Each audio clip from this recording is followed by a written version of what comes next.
content warning in this episode for dead bodies, blood, murder, mutilation of dead bodies. There will be timestamps in the chapter markers indicating where sections with particular content warnings are, but as a broad note, almost everything is purely in text, and then with me reading it out. Blood is shown in the illustrations. Hello, and welcome back to Umineko.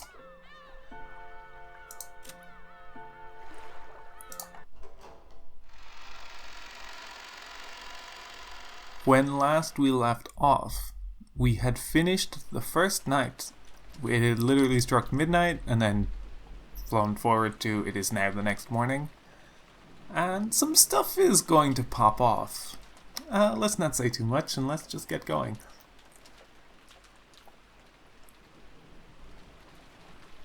Genji tightened his bow tie and looked outside through a crack in the curtains. Maybe the rain had died down a tiny bit since the previous night. But the thick rain clouds didn't seem like they'd be letting any trace of the morning sun get by. The morning was dim and far from refreshing. It seems it will last all day after all. Sorry for keeping you waiting, Genji-sama. Kanon finished checking his appearance and exited the washroom. On their normal schedule, it was rare for anyone to have to suffer going straight from a midnight shift to an early morning shift.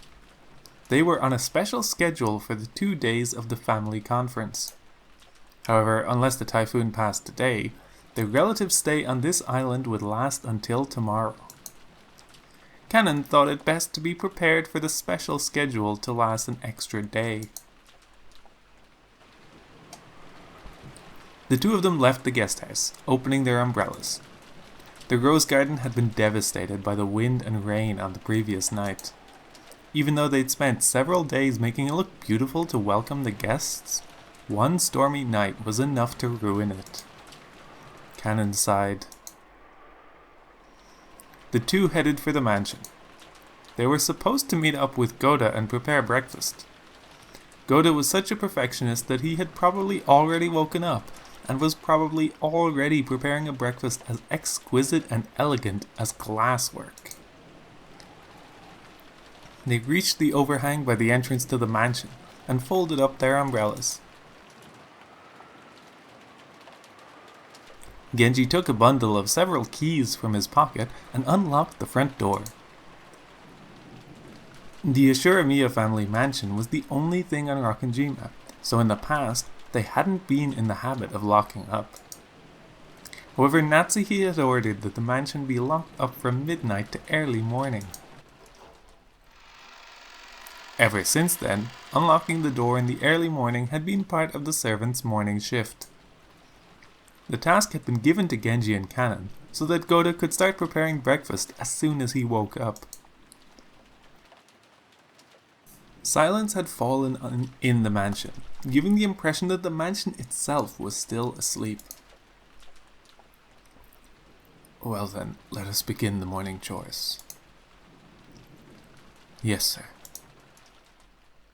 The two of them split up and began opening the curtains throughout the mansion. If the curtains stayed closed, the mansion would remain enveloped in faint darkness, as though it was still trapped in the previous night. Following a well-rehearsed procedure, Kanon went around the mansion, opening the curtains for one window after another without having to retrace his steps once. Even with this horrible weather, drawing the curtains made it feel just a little bit like morning. While doing that, he passed in front of the kitchen. Even though he hadn't smelled anything yet, his stomach started aching for some of Goda's prized cooking. Good morning? He tried to greet Goda, who should have been getting breakfast ready, but Goda was nowhere to be seen. The kitchen was darkly lit, and not only were the curtains not open, but the fan wasn't even running. It was still cold, without any trace of a fire being lit, so of course there were no signs of breakfast being made either. Though it would have been inexcusable, Perhaps Goda had overslept. Even servants are only human. They sometimes sleep in and show up late.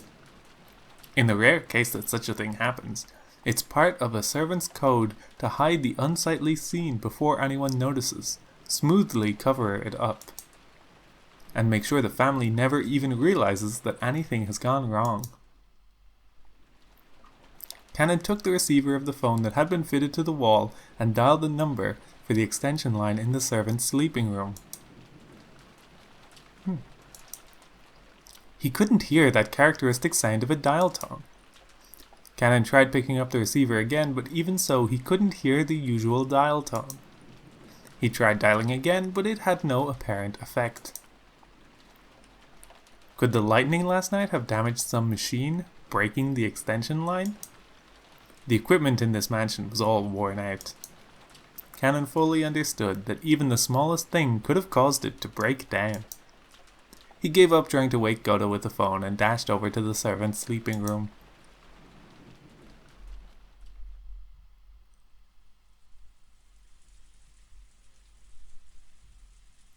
How long has it been since I stopped sleeping and started lazily staring up at the ceiling? That vague sense of awakening was part of Natsuhi's usual morning experience. She always slept lightly, and she couldn't sleep at all without medicine. To Natsuhi, sleep was definitely not a happy thing. When she looked outside, she saw that it was still pouring. If she hadn't sensed a tiny amount of light, she might have mistakenly thought that it was still the previous night. She herself was one of the hosts, so she mustn't wake up later than her guests. Urging herself on, she raised up her body, which still hadn't completely recovered from yesterday's weariness. No one would torment her as long as she remained inside this room, and her headache wouldn't get any worse here. This room was the only place she could find peace. So when she left, it meant returning to the world where her husband's siblings kept trying to stab each other in the back. In that case, wouldn't it be better to just stay locked up in this room forever? That ridiculous notion brought a bitter smile to Natsuhi's face. She was starting to sound like Kinzo. Though she often complained about Kinzo staying locked up in his own room and refusing to attend to everyone else, the truth was that she longed to do the same. Natsuhi gave her head a small shake, and her fantasy was replaced by the reawakening of her usual headache.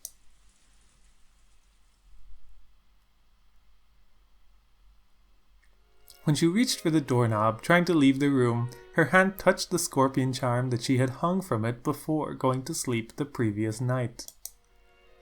It was Maria's charm, which Natsuhi had received from Jessica. Didn't Jessica say something about having the power to repel magic, telling her to hang it from her doorknob?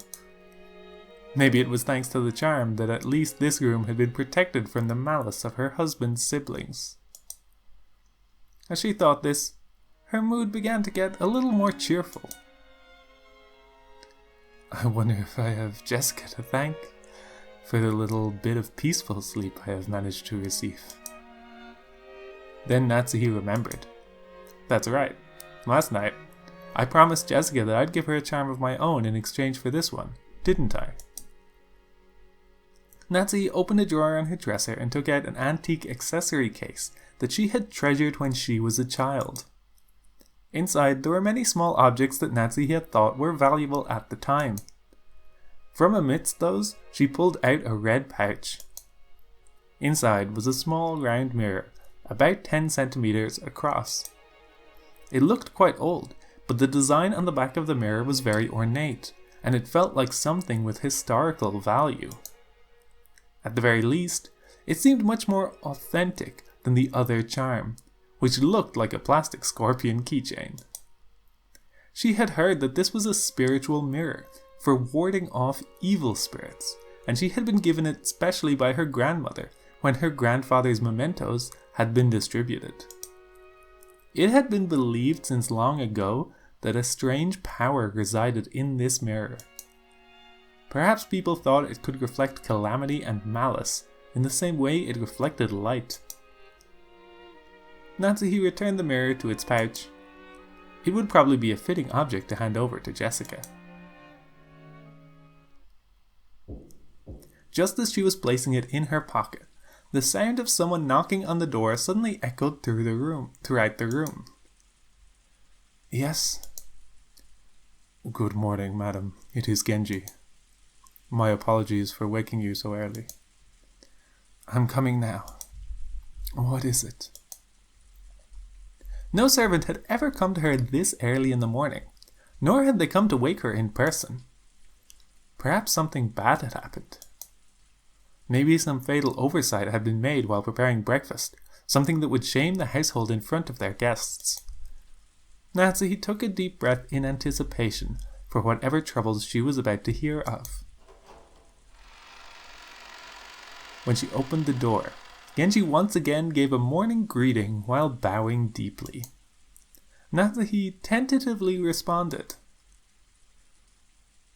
Good morning. Did something happen? My apologies. It would seem that the telephones have broken down due to the lightning last night.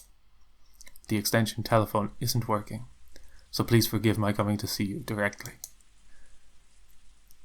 The extension telephone isn't working? That will be troublesome. Will it be possible to fix it? I am afraid we don't know the location of the damage. Later on, I would like to call in an expert and have him repair it. Does that mean we'll be unable to have it repaired until after the typhoon passes? Then it will remain broken down for the duration of our guest's stay. Will that hamper our efforts to care for our guests? We will do all we can to ensure there are no problems. Very well. I'm counting on you to make sure we have no blunders. Natsuhi let out a small sigh of relief. She had been prepared for the worst. But damage to the telephones wasn't the kind of trouble she was worried about. Then again, even this would probably be enough to spark sarcasm from Eva. Natsuhi gave her head a light shake. Are the preparations for breakfast proceeding well? As to that, we haven't been able to find Goda. The arrangements for breakfast have yet to be carried out. What did you say? Natsuhi was indignant. To her, this was a much bigger problem than the phones not working. And despite that, this piece of information was the part that had been postponed. Why did everything go well most of the time, and then come to something like this when the relatives were visiting? Natsuhi put her hand to her forehead and shook her head. Well, I suppose he slept in. At any rate, just see to it that someone hurries up and prepares breakfast. I don't care who. What? Natsuhi exited into the hall and turned around for a second to close the door to her room. The creepy thing she saw there silenced her completely.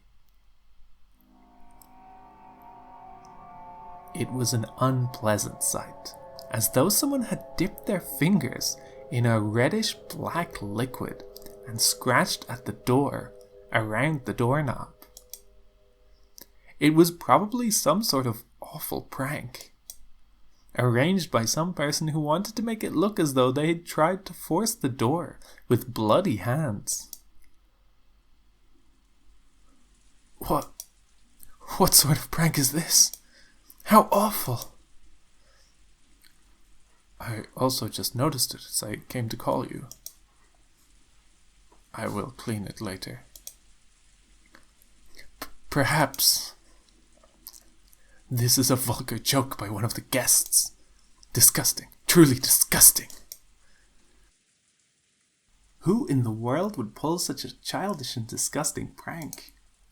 Natsuhi had a pretty good idea, but of course there was no proof. So even if she pushed the issue, it would just seem as though that she was making a fuss about nothing. In fact, it would surely be better to act as though she hadn't even realized that such a prank had been played on her. Natsuhi gave the order to have it cleaned and headed off to the parlor with a squeak of her heels.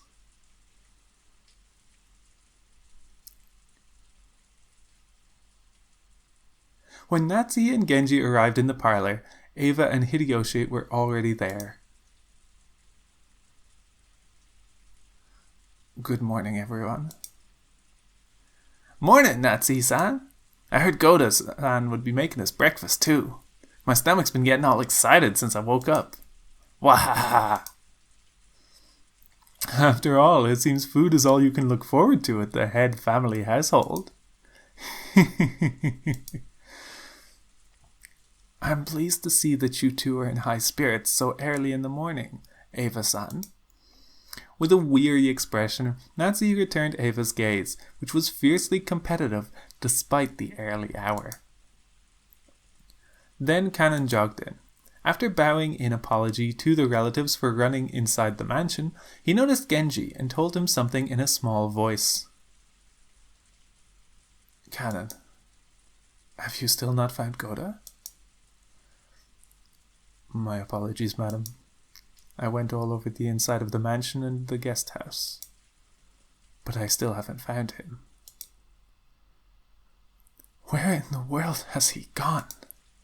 At any rate, breakfast is a higher priority than finding Goda right now. See to it immediately. Yes. Kanon glanced at Genji. It seemed he had something else to report, but was uncertain whether or not the words should come from him. Genji nodded and decided to give the report himself. Madam, it is not only Goda. Your husband is also nowhere to be found. My husband? Yes. Even before visiting you, I went to his room to tell him that breakfast wasn't being prepared. But I did not find him there. Furthermore, he is not the only one missing. Rudolph-sama, his wife, and Rosa-sama are nowhere to be found. Not in the guest house? Nor the mansion? Yes. They were not in their rooms in the guest house either. When she'd heard that Goda alone was missing, she'd assumed he had slept in or was loafing around somewhere. However, now that she'd learned that several of the relatives were also nowhere to be seen, she began to take a slightly more optimistic view. Could last night's family conference have continued all night, up until the present moment? If so, they might have wanted to cool their heads after being shut in a stuffy room, going out for walks on their own through the rain. The part about cooling their heads really sounded like something Kraus would say. Goda had probably been summoned to accompany them and aid them in some way. Goda was not a man who lost track of time. He had to understand that preparations for breakfast would be hindered if he did not return. However, maybe the family conference had continued until this very moment, with an atmosphere that would make it hard for anyone to slip out. Yes, that theory would be quite convincing for Natsuhi. She remembered the illusion she'd felt that morning, as though the previous night had never ended. When she learned that the feeling wasn't just an illusion, she once again took a deep, weary breath. After all, that banquet of filthy vultures circling Kinzo's property was still going on. Perhaps they are still discussing the inheritance somewhere in the garden. Or maybe the beach. At any rate, if we don't call Goda back, we'll never be able to begin preparations for breakfast. So what are you saying? Are Nissan and the rest still continuing their discussion? She had planned to say it in a small voice, but Hideyoshi overheard Natsuhi and managed to grasp the situation. Nissan and Rudolph sure are tough. Maybe it's just youth in Rosa's case? Just a bit after midnight, the two of us were so tired that we headed back to bed. Though I do remember that Nissan and the rest were still having a heated discussion at that point. Men certainly are unpleasant when they get all fired up. Natsuhi snorted, her face still blank. Canon, search outside. If you find Goda, tell him to return immediately and begin preparing breakfast. Certainly. Natsuhi-san, we don't know for sure that they're outside, do we? Couldn't they also be inside Father's study? I see, that's certainly possible. I don't know what path their conversation took, but there's certainly a chance they moved Father's study and let him in on the discussion. I can't imagine that Father would willingly let them bring such a detestable topic into his study. You really think so? Well then, there's nothing we can do. I'm sorry, Genji-san and Kanon-kun, but could you search outside? It wouldn't be that strange for Nissan to suggest they go outside for a walk to cool their heads, even in this weather. I'll go to Father's study. Who knows? They might actually be there after all. Eva-san, I couldn't ask a guest like you to exert herself so. I will go. I can also wish him a good morning while I'm at it. Oh, then I'll leave it in your hands. Though I somehow doubt he'll return your greeting. Natsuhi-san, have you always been on such good terms with Father? I don't know whether you could call it that, but I am sure that I have gained his trust as the wife of the successor to the Ashuramiya family. Then I'm sure he'll at least answer you, right? I'd like to at least have breakfast with Father. Do you think you could convince him to come down and join us? It seems that he thoroughly despises the rest of us, but I'm sure he'll listen to you if he trusts you that much.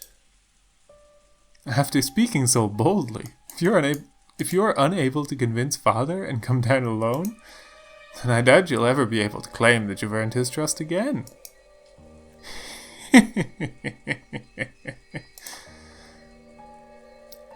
I am not confident, but I will try. Natsuhi responded, looking discouraged. However, knowing Kinzo's temperament, she had absolutely no confidence in her ability to bring him out. Eva was clearly mocking her, confident that Natsuhi wouldn't be able to get Kinzo to come down. But even so, Natsuhi would lose face if she gave up, saying it was impossible, and letting Eva go instead. Eva's mean-spirited and unreasonable demand made Natsuhi clench her fists slightly. When Genji realized this, he softly spoke to her over her shoulder.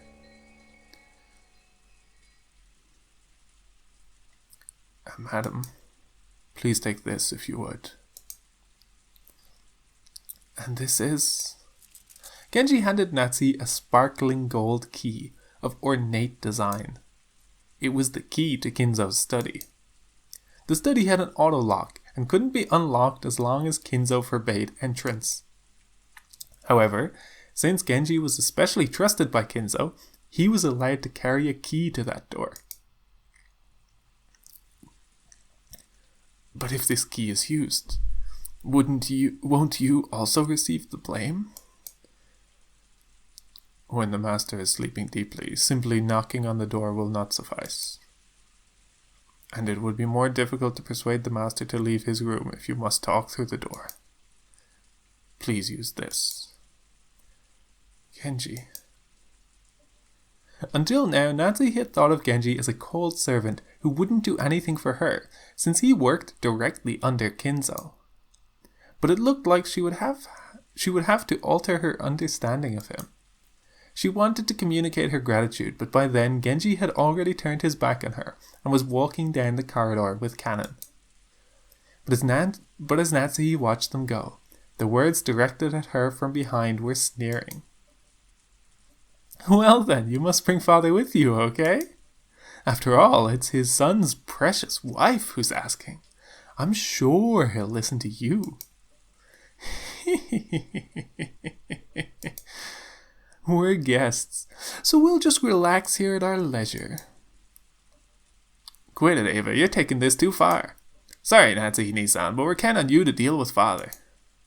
Without answering, Natsuhi forcefully spun around on her heels and quickly left that place.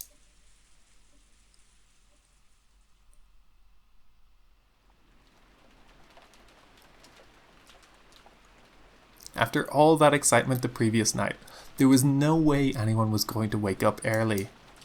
George, Aniki, Jessica, and I were snoring loudly on the beds in the cousins' room. But Maria, who had gone straight to bed without joining in, was completely awake. As she rubbed her sleepy eyes and looked around, she was met with the loud snoring of the other 3 cousins. For a while, Maria had to think about what had happened. After that, she realized that her mother wasn't with her, and she quickly got lonely. Maria left the cousin's room, trying to head to the room that had been arranged for her and her mother. Paying no heed to the 3 who were sleeping soundly, she slammed the door shut. In response, Battler mumbled and rolled over in his sleep, but it wasn't enough to wake him up. After a while, Maria returned, once again opening the door with a lively bang. Ew. When she had left the room, her face had been sleepy, but now that she was back, she looked irritated. After that, she climbed up on Battler's bed, which happened to be the closest, and started yelling and jumping on it, like it was a trampoline. Ew, ew, ew. Wake up! Ew, ew, ew. Wow, what? Is it an enemy raid? Surround them! After making sure I was awake, Maria moved over to George Aniki's bed and started jumping on that too. In that manner, the 3 of us were all greeted with an extremely pleasant awakening. Thanks for waking us up, Maria-chan. You stopped us from sleeping in after that late night. If only you could have been a bit more gentle about it. Georgini-san, you really are an adult. I respect that. It'll be 7 soon. Well, it's not really a bad time to wake up. Yawn.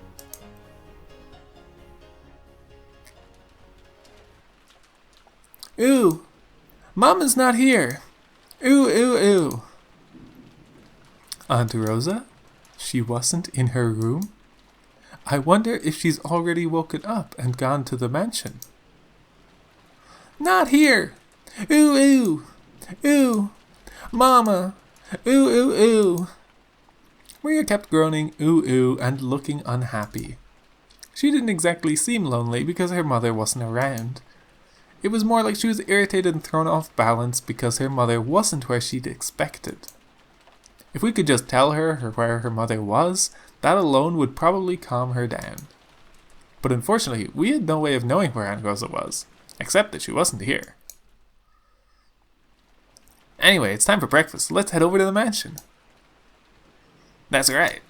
Maria, let's go to the mansion together, okay? I'm sure Aunt Rosa will be there too. Ooh?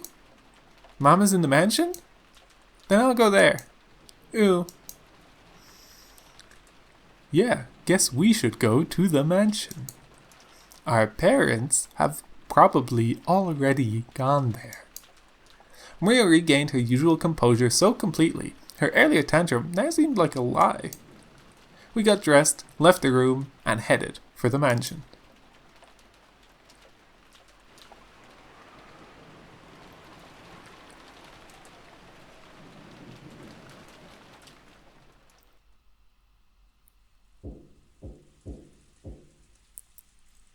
Once more, there was a knocking sound on the study door.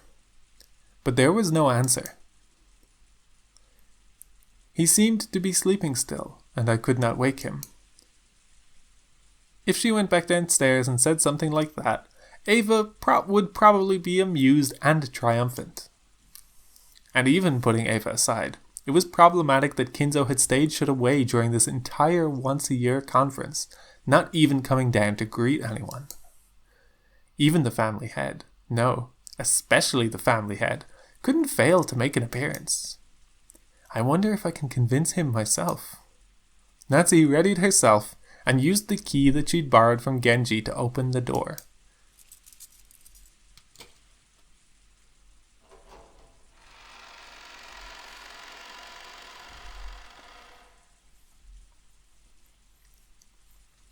Even though she was prepared for the sweet stench which seemed to eat into one's brain as it poured out the small crack in the door, she couldn't help but grimace. Thinking that he might still be sleeping, Natsuhi entered the room quietly.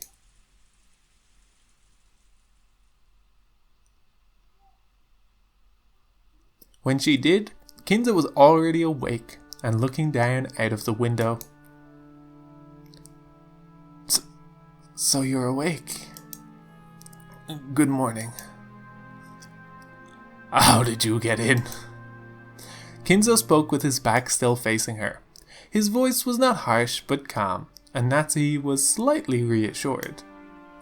However, though he was awake, he wouldn't have ignored all that knocking if he was in a good mood. Natsuhi wasn't able to relax. My sincere apologies. I asked Genji-san, and he allowed me to borrow the key to the study. Oh, Genji did? If my friend thought it was that important, then I have no choice but to listen. So, what business do you have with me? Well, breakfast would be ready soon, and I would greatly appreciate it if you would join us. I will eat here. Have it brought here, like always. But, Father, this family conference happens only once a year. Please, at least let them see your face. Go back downstairs. Are you asking me to join in as they discuss how to chew up my inheritance after I die? How foolish. Let them speak of such matters as much as they please without me. And if that's what you call a family conference, it's hardly worth leaving my room for it. I am busy. Do not bother me. His last words carried the threat that any further questions would not be appreciated. Natsuhi realized that adding any further pleas would finally bring his wrath down upon her. She didn't look forward to facing Ava's sarcasm, but there was nothing more Natsuhi could do. Is that so? Understood. I am sure everyone will be sorry to hear it, but I will tell them. Natsuhi decided to give up. Bowing silently, she tried to leave the room before Kinzo's spasmodic temper could flare up. As she did, Kinzo spoke to her. His voice was so calm and gentle, it felt like it came from an entirely different person. Natsuhi, it has been quite some time since you married into the Ashuramiya family. Yes. It has been many years since I was first permitted to bear the name Ashuramiya. Do you sometimes long for your previous family? No. Marriage means abandoning your birth family. I am Ashuramiya Natsuhi. The Ashuramiya family is the only family I can come home to. The only one I am fond of. She truly wasn't exaggerating. Such was the resolve she felt whenever she applied the Ashuramiya family name to herself. And that's precisely why she was so saddened when her husband didn't treat her like an Ashuramiya, leaving her to race about in vain. If Kraus were a woman, and you his husband... No, I won't say that. What do you mean by that? Father? Natsuhi was shocked. If Kinzo's words just now were what they seemed, It would have been more than enough to make up for all she'd suffered up to that point. Forget it. It's just the nonsense of an old man. Kinzo once again faced away from her. He told her to forget it, but Natsuhi couldn't help feeling a warmth in her heart. Father. Even though I, Natsuhi, am not connected to you by blood, I am still your daughter. I will most assuredly see to it that your honor and glory and everything you have left behind are protected.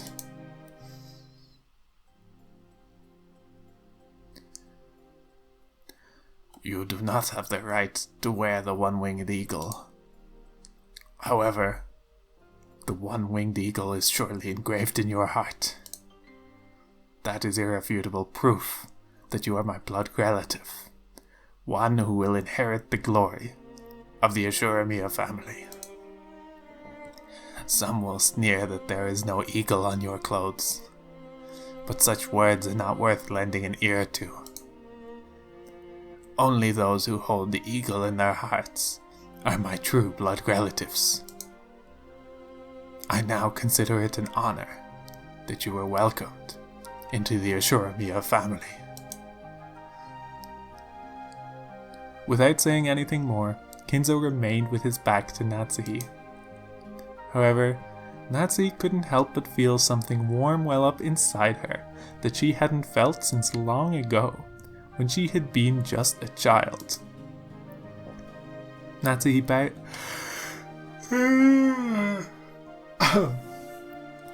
Natsuhi bowed silently to his back and left the room.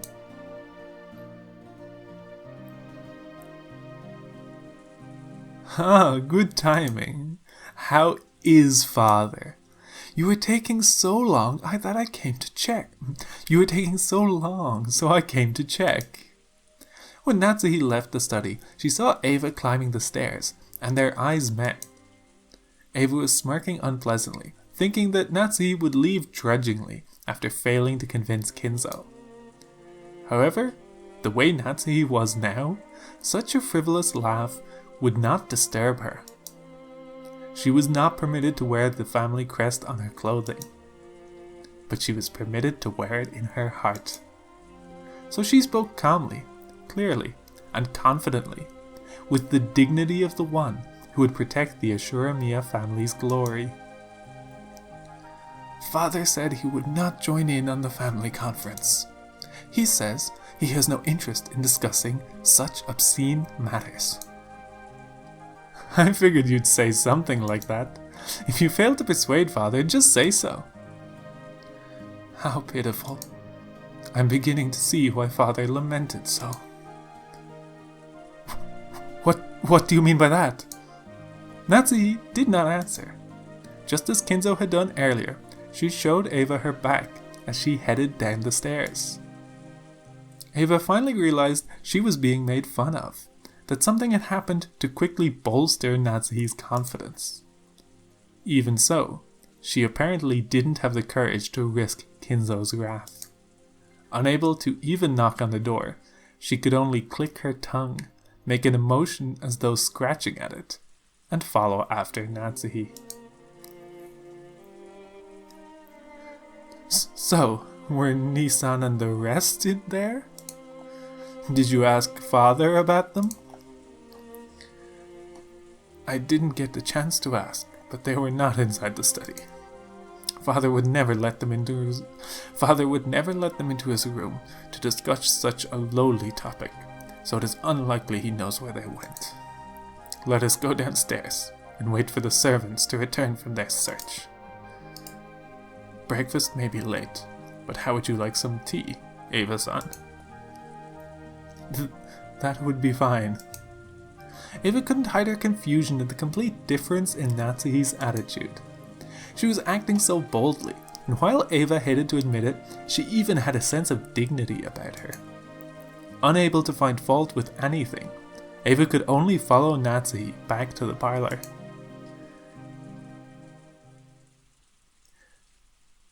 I also thought that Kinzo scene was later. More happening this episode than I thought. When the two of them returned to the parlor, Hideyoshi had been joined by the 4 children and Nanjo. Genji, who had been talking with Hideyoshi, reported the current situation when he noticed that Natsuhi had returned.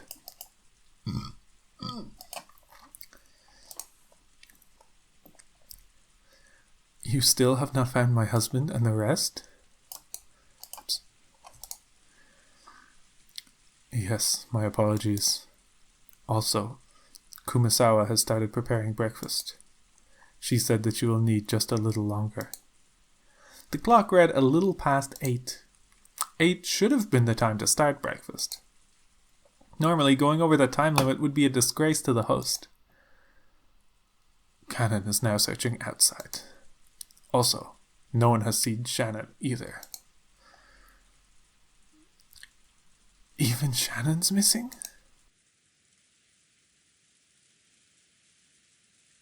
Truly, just how many people did my husband bring with him on his little walk?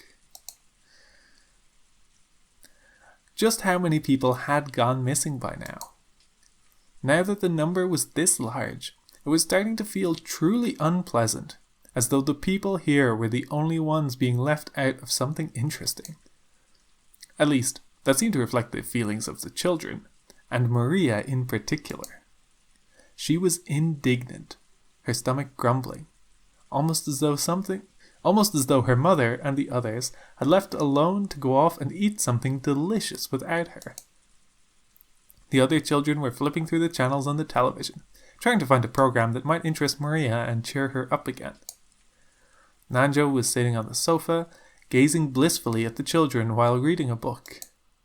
It must have been a book about chess. The sound of footsteps came rushing towards them, with a pitter-patter. There was only one set, so they realized before seeing who it belonged to that it was probably Cannon, not Kreis and the rest. Madam, excuse me. Judging by your appearance, you still haven't been able to find them. My apologies. I still haven't. That will be enough. You've worked hard. She didn't know where they were, but they had to be somewhere on the island. They hadn't had a thing to eat since the previous night, so their stomachs must be growling about now. They'd probably come plodding back of their own accord before long. By now, Natsuhi was thoroughly exasperated and started to feel that there was no reason for them to go out of their way and search. I will go to the kitchen to prepare some tea for all of the guests. Thanks to both of you all for your hard work so early in the morning. Natsuhi left the parlor, acting as though the release in tension had caused a new surge in her headache. Cannon tried to call her back, but Natsuhi left swiftly. Oh, what is it? Was there something else? Yes. I was unable to find her husband or anyone else, but... well... Cannon sounded evasive. It looked as though he didn't know where they were, but had spotted something that might be connected to their disappearance. Eva and Hideyoshi noticed this exchange of words and came over. They'd probably picked up on something strange in Cannon's behavior. What's going on, Cannon-kun? Did you find Crass, Nissan, and everyone else? Actually, the Rose Garden storehouse looked strange. What do you mean, it looked strange? It was... how should I explain it? Cannon hesitated once more. His tone wasn't at all what you'd expect from this usually fearless boy. I'm pretty sure this boy has fears and it's other people, but... Seeing this, Eva and Hideyoshi looked at each other dubiously. What do you mean? Are you saying Nissan and the others were inside the storehouse? No, I am going to inspect the inside now. I just now came back to get the key, but, I don't really get it, but it sounds like we just gotta look around inside it. Where's the key to that storehouse? It is in the servant room. Let us check inside the storehouse at once.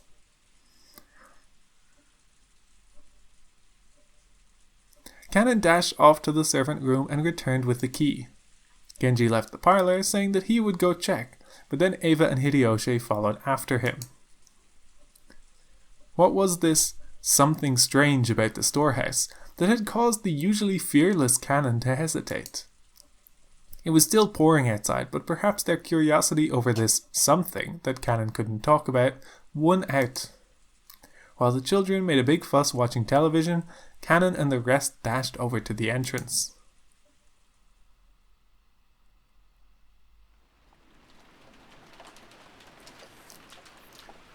The Rose Garden storehouse was a place that housed various tools used to manage the garden. It was definitely not a pretty building. Because of its appearance, it had been built so that it was hidden in a corner of the Rose Garden. Kanon, Genji, Eva, and Hideyoshi came cutting across the Rose Garden, holding umbrellas. They entered a small path just off the Rose Garden, which was normally off limits for those appreciating the garden, and only used by those maintaining it. As they dashed down that, the storehouse came into view in front of them.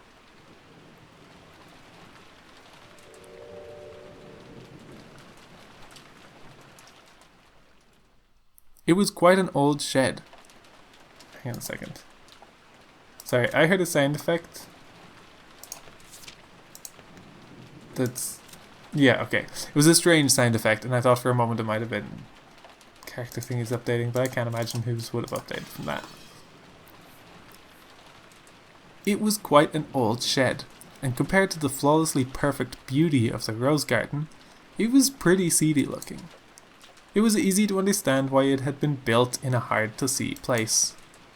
Eva and Hideyoshi arrived at their storehouse long after Kanon and Genji. Ha! Ha! You two sure are fast. I thought my heart was gonna explode. I never knew they had a storehouse way over here. But what is that? When Eva looked where Kanon was pointing, she was at a loss for words. Noticing this, Hideyoshi also followed Kanon's finger and was likewise too shocked to speak. The entrance to the storehouse was a kind of shutter. And there, everyone suddenly realized why Kanon had been unable to find words to describe what they now saw. On the shutter, which was completely filthy from being exposed to wind and rain for so long, stuck right on it, there was something that looked like a strange, dark red liquid? Mucus? Or maybe it was some sticky paint. An indescribably eerie shape was drawn on the shutter with some kind of ghastly substance. The rain had caused it to drip down like fresh blood, leaking from an open wound. No more beating around the bush. Some kind of mark was drawn there, with a ghastly substance that looked like blood, in a shape that seemed to suggest something ominous. 2 circles were drawn there, and inside them was a design that looked like a cross. The 4 ends of the cross were widely exaggerated, and it looked like some kind of crest from somewhere around Europe. And in the cracks between these shapes, written closely packed together, were some unfamiliar characters, or possibly symbols. What a vulgar bit of graffiti! Could this be one of those? One of those magic circles used in demonic ceremonies? It wasn't surprising that Hideyoshi would say that about such a ghastly shape, drawn with a deep red, dripping substance. When was this made? Last night, I came here before it started raining, and there was nothing drawn here at that time. We must do something before anyone else sees this. If they laid eyes upon it, it would cause them great discomfort. That's right. Even though it's just a shed, I wouldn't want to leave such an unpleasant piece of graffiti alone for even a second longer than I had to. There is some paint inside the storehouse. Let us paint over it temporarily as an emergency measure. Then repaint it again someday when the weather is good. Genji remembered that he had just recently seen another scribble, and that it too had been made with a strange dark red substance, the same color as this. That must have been... That's right, he had seen it on the door to Natsuhi's room. Canon-kun, let's remove this scribble quickly and go back, okay? Even though it's just a storehouse, it's really quite irritating to have graffiti around the home I was brought up in. Yes, ma'am. I will take care of it immediately. Canon squatted in front of the shutter and unlocked it. He then lifted it up with all his strength. A boisterous noise resounded, and the eerie shape drawn on the shutter began to get sucked in through the top as the shutter was raised. At least for the time being, that ominous drawing disappeared from their direct gaze, and they all breathed a sigh of relief.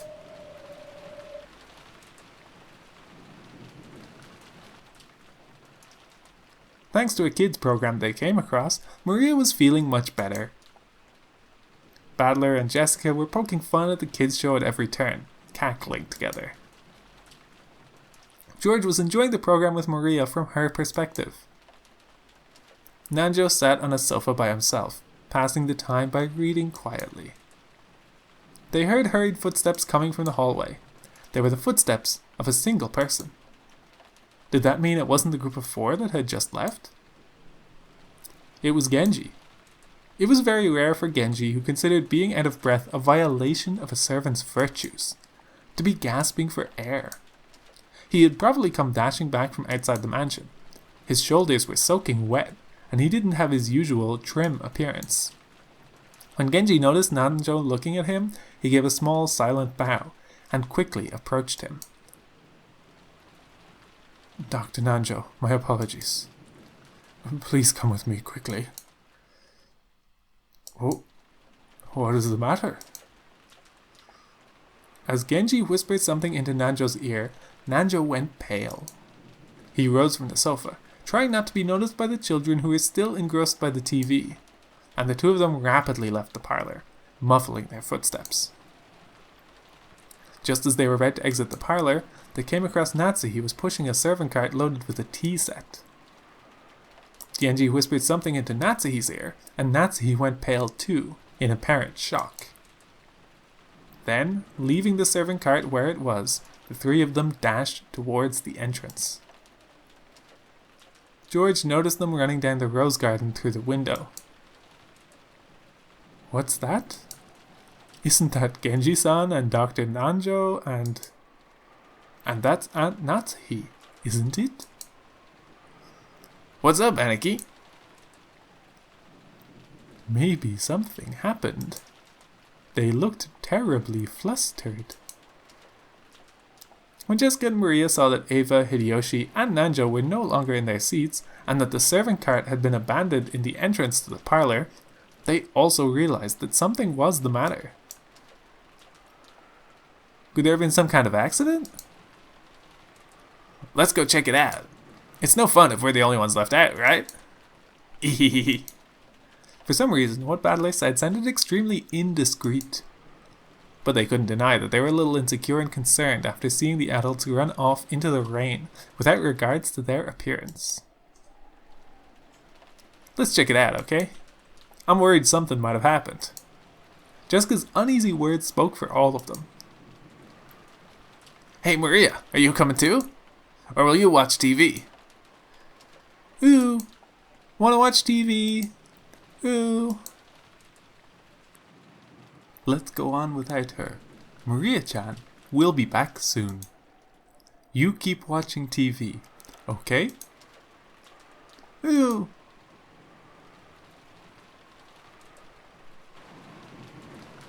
By the time the kids made it outside, the adults were no longer in sight.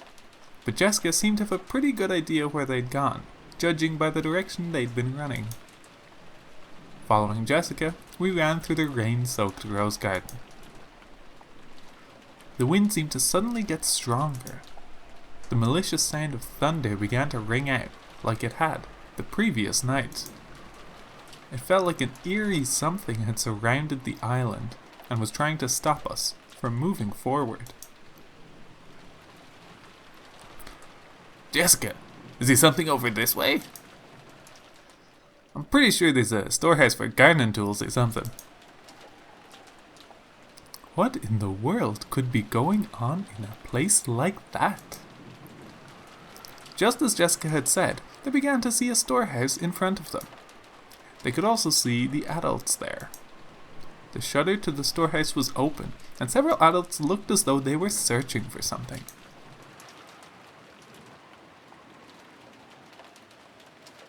For some reason, only Natsuhi was outside the storehouse. Without even holding an umbrella, she looked like she was hanging her head, and her back was facing them. There was Genji, Nanjo, and Natsuhi, who had just left the mansion. The ones who left earlier, Kanon, Eva, and Hideyoshi, were also there, making for a small crowd of people. But there was absolutely no bustle of activity. When Natsuhi realized that the children were approaching, a terrible expression rose to her face, and she ran at them, with her arms spread wide. "You mustn't come any closer. Go back to the mansion." But despite that, no. Because of that, the kids saw the scene Natsuhi was trying to keep them away from. Inside the storehouse, with its shutter wide open, a faint fluorescent light shone down, and right there was... Kya! Jessica's piercing shriek rang out. But that was just because Jessica's scream was the loudest. The same thing spilled out of Battler and George's mouths as well. Ava spread her arms just like Natsuhi, roaring at the kids with a bone-chilling expression on her face. "George, take everyone and return to the mansion! Quickly! Right now!" When Natsuhi spread her arms, I thought she was trying to prevent us from advancing any further. But that wasn't why Ava was spreading her arms right now. She was trying to stop us kids from seeing that terrible scene. It was her mother's heart, trying to protect the eyes and hearts of us children by blocking our view of that terrible scene by at least the width of one of her arms. Is this some kind of joke? Is it? The music in this game is really good, but this in particular feels like the first music where I'm like, hell yes, this is sick. I'd seen this kind of cheap scene all too often. In manga, TV, anime, and movies, I'd seen it over and over again. This was just seeing something appear in real life that I'd seen plenty of times in some of those more sensational movies, right? That alone shouldn't... But that suit... It's that old bastard's, isn't it? I get it. Then that's Uncle Kraus, and Kyrie-san, and Aunt Rosa. Yeah. Dad! Dad! You mustn't, Jessica. You mustn't go in. You mustn't look. Dad! Dad! Ah!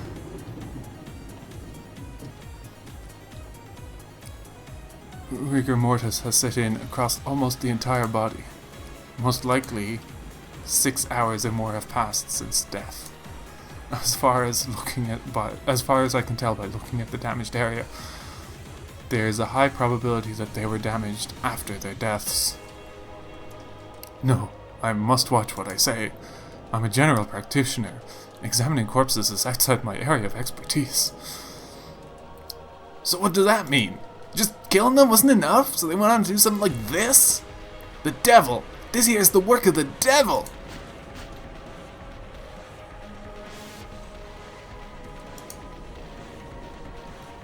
Aunt Natsuhi caught Jessica in her arms and Aunt Ava called George Aniki. So I was the only one who could approach the entrance to the storehouse. Ah. If only there had been someone there to catch me too. I wouldn't have needed to see this horrible, evil scene burned into my eyes. No, that's not it. It isn't that there's no one here to catch me. The people who should catch me, they're right there, aren't they? But just as Jessica said, it did look like a storehouse for gardening tools. A lawnmower with extra blades, a grass sickle and a hammer, some carpentry tools such as a saw, piled up potted plants and bags of fertilizer. And treated just the same, the corpses of several people had been laid to rest there. No, had been tossed in there. I could tell them by their clothes. That old bastard at Kirie-san, Uncle Kraus and Rosa. Beyond that, Goda-san and... Are there still more of them? How many people died? You're fucking kidding me! I can't even count them on one hand! Damn it! I didn't know whether it had been one of these gardening tools, which if used for something other than intended purpose, could definitely be wielded with a naked brutality. Or whether some horrible tool had been brought in here specifically for this. Anyway, each one of the bodies jammed in here had been given an atrocious makeup. It wasn't makeup, it was more like their faces had been plowed. Their faces were smashed, forced into expressions that normal people couldn't make even after death. I couldn't tell where the eyes or noses were, but I could find their mouths, because they were gaping wide, their gums exposed. But their front teeth were missing, and even the cheeks that should have covered all this were torn up and laid bare. That trendy makeup you always spent so much time on even though you're a man isn't doing anything now. Nah! Dad! I always thought you were going to hell. But still, not like this, right? You weren't such a son of a bitch that you should have to suffer so brutally. And Kirie-san, didn't I tell you to stop going out with this guy? There's absolutely no reason for you to end up like this too. They've got no faces. No faces! Damn it, damn it, damn it, damn it! Ah! Battler-san, you mustn't look anymore. There's no way your mother and father would have wanted you to see them like this. For your mother and father's sakes, you mustn't look anymore. Dead people are supposed to have faces that look like they're sleeping peacefully, right? They've got no faces. My dad and Kirie-san have no faces. I don't even know what kind of faces they were wearing when they died. What's wrong with me? Will I have to see these smashed monster-like faces every time I remember them? That's just great. I didn't want to remember that old bastard's smug face anyway. Just great. Just great. But why even Kirie-san's face? Kirie-san wasn't a crook. Sure, she ticked me off a bit now and then. But she was like a cool big sister to me. This is wrong. This is all wrong. At least Uncle Kraus has it better, doesn't he? It's not his whole face, just the side. At least he's got half his face left, right? That's still better. That's still better. No! Jessica filled her ears with the sound of her own screaming, trying to shut out my reckless words. Stop it, Battler-kun. Just stop it! Just stop it! Aniki! Aniki! Ah! Disregarding age and appearance, I fell to my knees, clinging to Aniki's waist and sobbing. It was as if I was crying on behalf of everyone there. Representing the feelings of everyone there, I screamed over and over.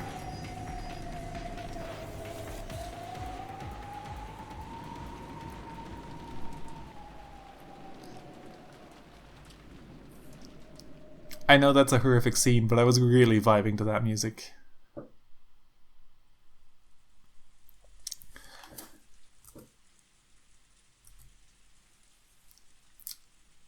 Also, apologies for my scream acting. I have no illusions about it being good, but it feels necessary to at least attempt it. Father, the ones lying over there are Uncle Kraus, Uncle Rudolph, Aunt Kyrie, and Aunt Rosa and Goda-san.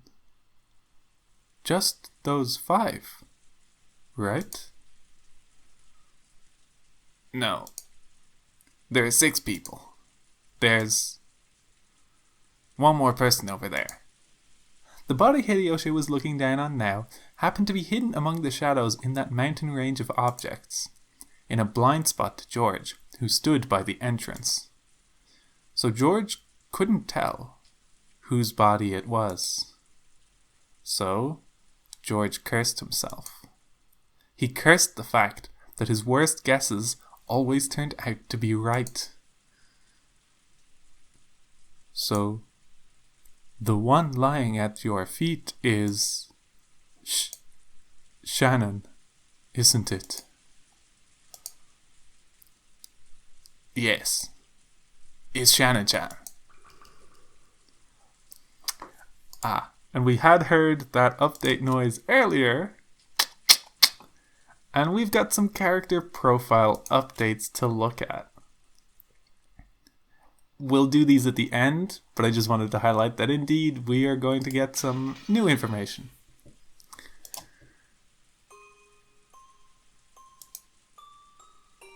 George fell completely silent. He shook slightly, his lower lip trembling. Normally, he would have wanted to run to his beloved's body, screaming and crying.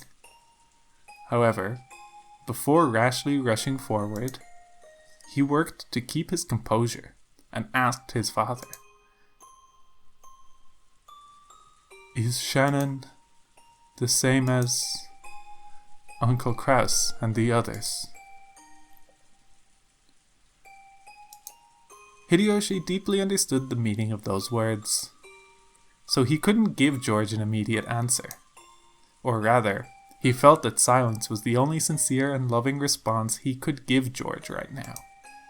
When George asked if Shannon was the same, he meant to ask whether her corpse was in the same condition as the others or not. Since Hideyoshi hadn't denied it, it meant her corpse was in the same brutal state. "Can I look at Shannon?" No, you can't. "Why not? After all, I won't be able to see Shannon's face again, right? So, why won't you let me see what her face looked like at the end?" The last time you met Shannon-chan was yesterday, right? "Yes." I see. When you left her, what kind of face was she showing you?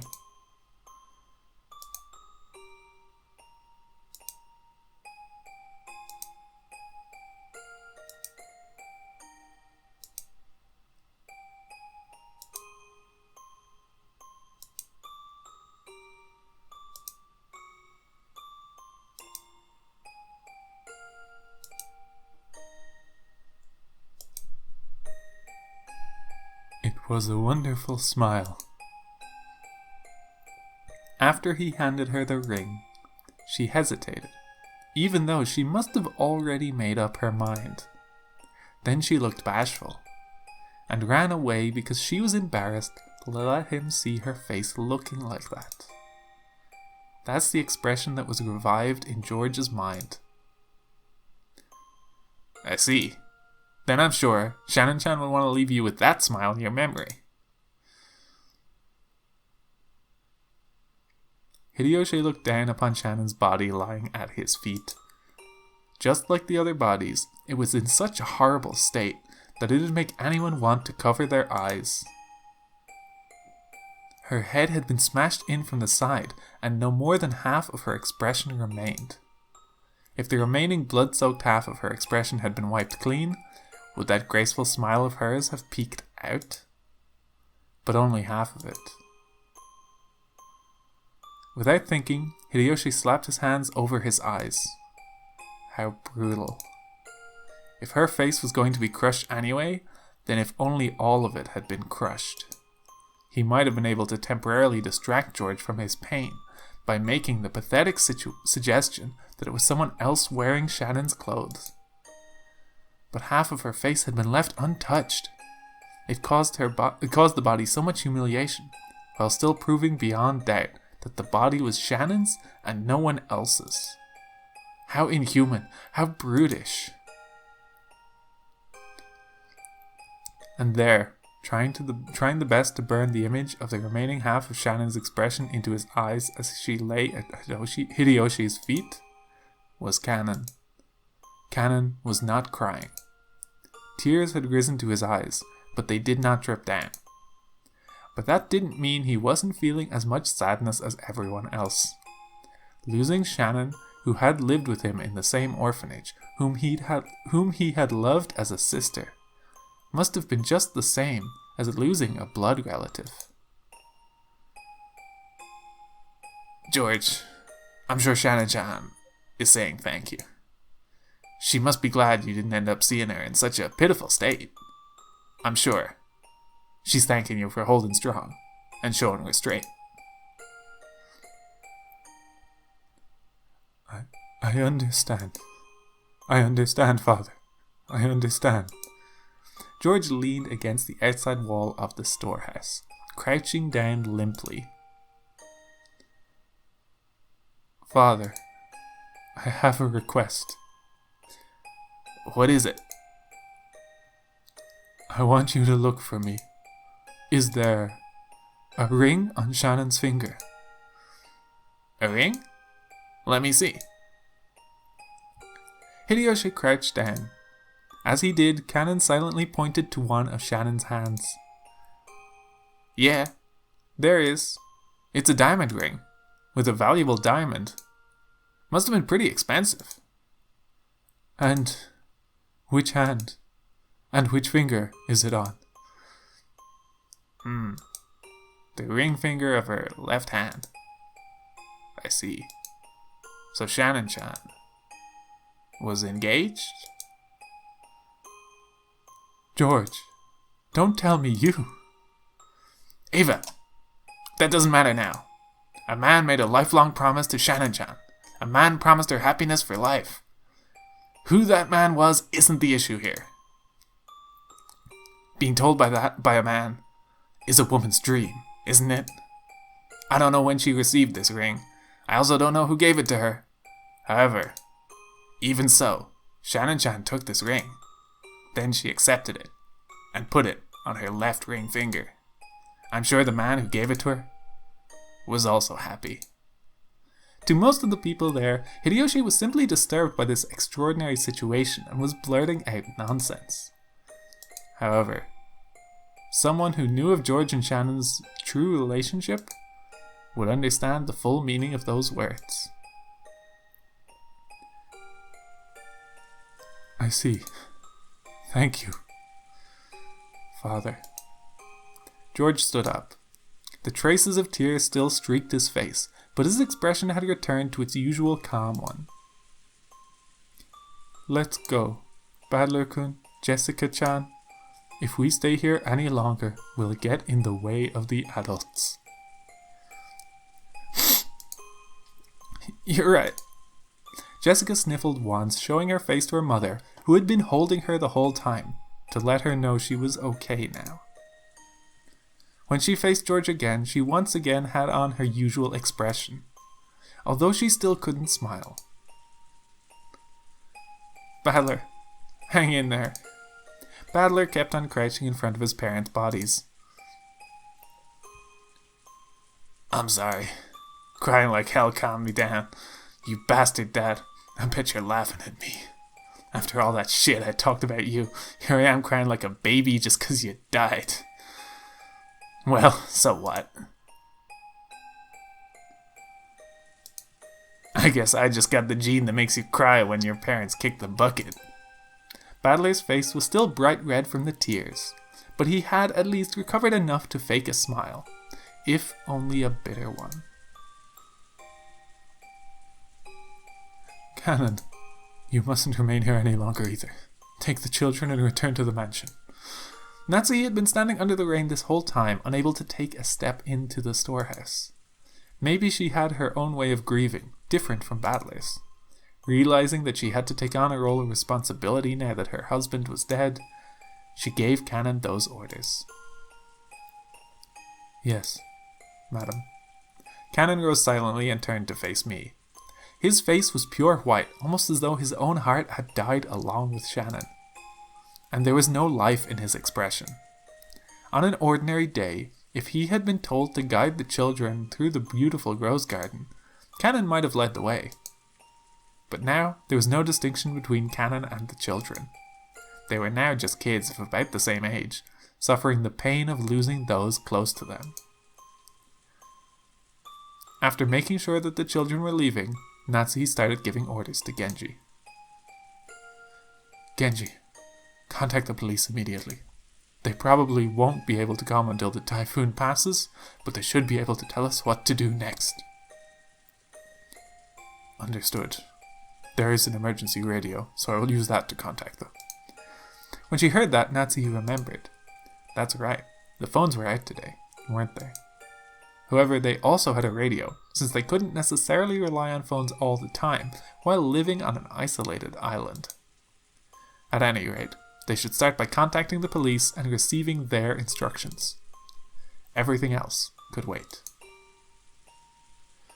Dr. Nanjo, is there anything more you can do here?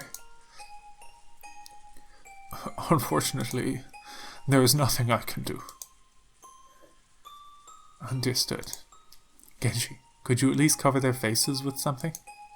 Exposing them like this is humiliating to them as well. Yes, ma'am. Genji picked up several dried up towels from inside the storehouse, when Eva stopped him with a shrill voice. Wait a second! Stop! This is the scene of the crime, isn't it? Then we mustn't disturb it.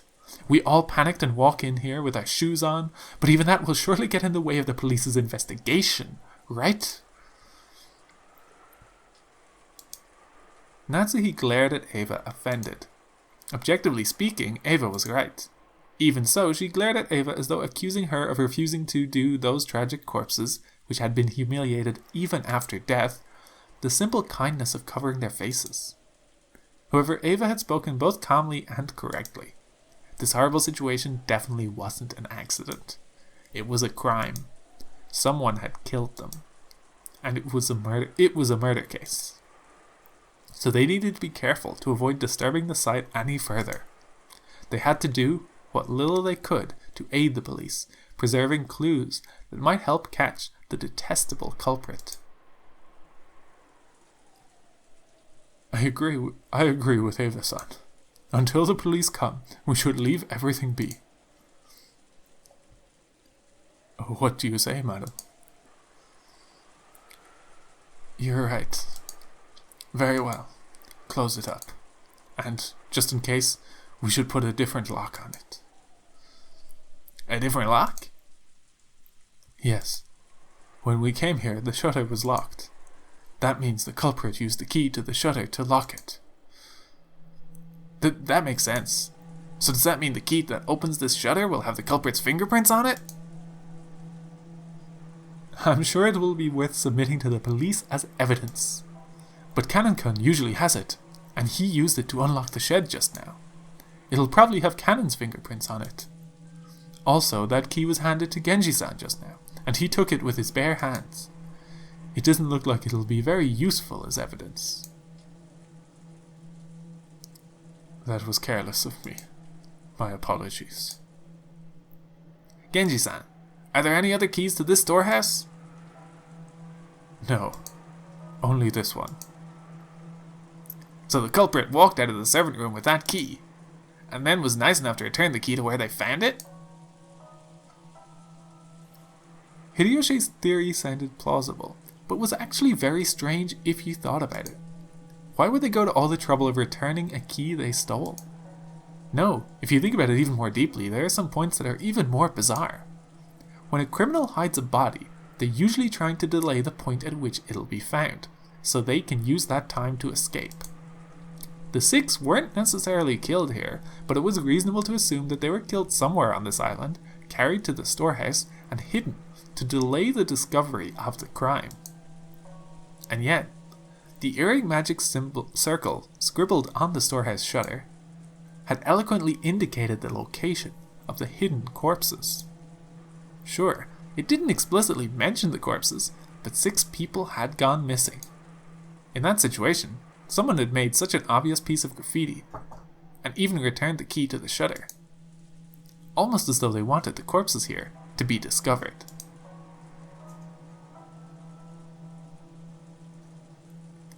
Anyway, we can't put all our faith in a lock that the culprit has opened once before. If we want to protect this place from the culprit's hand, I think we should put a new lock on it.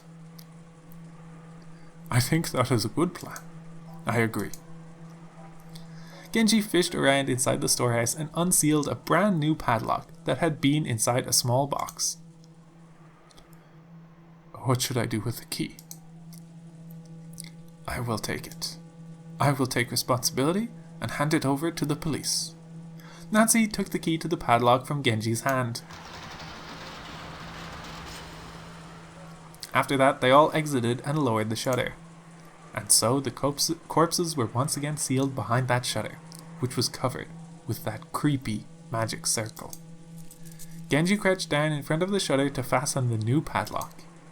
Shutters often have a place in front where you can attach your own lock, in addition to the main lock of the shutter. This was one of those types. In the midst of the roar of thunder and the pouring rain, the storehouse stood there, ominously. With its closed shutter still covered in a blood-like, creepy substance, it swallowed up the bodies of the 6. To Natsuhi, putting the new lock on wasn't mainly to preserve the scene for the police. She might have felt like she wanted to shut that mouth for all of eternity, to prevent that eerie beast from swallowing up any more victims. Come on, let's go everyone. Dr. Nanjo, thank you very much for your work. Genji, hurry and contact the police. I will do so as soon as I return. The adults left the storehouse.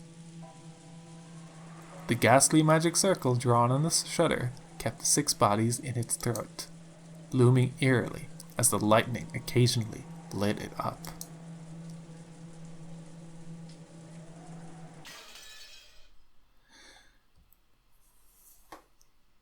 And the murders have begun. This is a very long episode, I understand, but I did want to get that full section in. And we've had some short ones recently, so it balances out. Before we fully finish, we do need to go look at those updated character profiles. So, let's go see. What have we learned about people? Shuramiya Krause. His corpse was found inside the Rose Garden storehouse. The direct cause of death is unknown, but it seems the side of his head was smashed after his death. This is the beginning of everything. And a handy little blood smear showing what happened. Ashuramiya Rudolph. His corpse was found inside the Rose Garden storehouse. His face seems to have been smashed after death.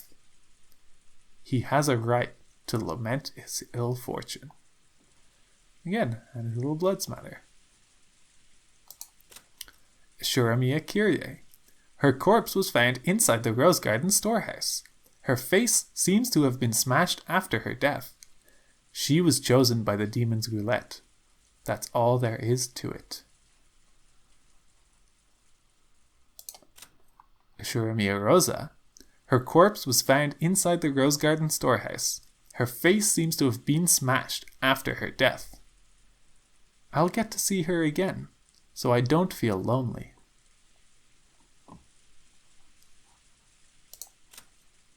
Servant Shannon. Her corpse was found inside the Rose Garden storehouse. It seems the side of her head was smashed after her death. Don't worry, everyone will be revived in the Golden Land. Servant Goda. His corpse was found inside the Rose Garden storehouse. His face seems to have been smashed after his death. How unfortunate. Apparently, he was originally supposed to be on duty in the guest house. So, we have had 6 murders. I will briefly point out 2 things. I know how this goes, so I can't really speculate, but I will point out things that feel like they're fairly easy connections to make, or very reasonable connections to make is maybe the best way to put it. I'll get to see her again, so I don't feel lonely. Sure feels like it was from Maria's perspective, which is something to think about. And 6 people have died. Sure feels related to the epitaph, where 6 get chosen by a key as sacrifices. And I can't go any further than that, because at this point, nothing I could do could be called speculating. But I feel like those are worth thinking about. I think this is a story where it's worth engaging with the mystery and puzzling it for yourself to see what you can think about. Don't worry too much. I didn't really solve it going through. It's something I figured out later, but it was still interesting to kind of think about and try and puzzle through things and like see what kind of conclusions I could draw from things. And I did figure out some stuff. There are elements that you can kind of start to unravel, and it's fun to do that. And I think this is a story where, as a visual novel where you are not making choices, you are just seeing the story play out, I still like the interactivity of engaging with the text and trying to see where it's going and try to get at the deeper level of what's going on here. And I'm not going to talk about it very much in these normal episodes because I already know how it ends. But even just from what we've seen so far, I think there's fun stuff you can kind of start to poke at and think through, especially with what's been said and the hints being dropped. But anyway, this has gone on very long. Until next time, when we start to unpack what could be happening on this mysterious island. Thank you for watching, and see you next time.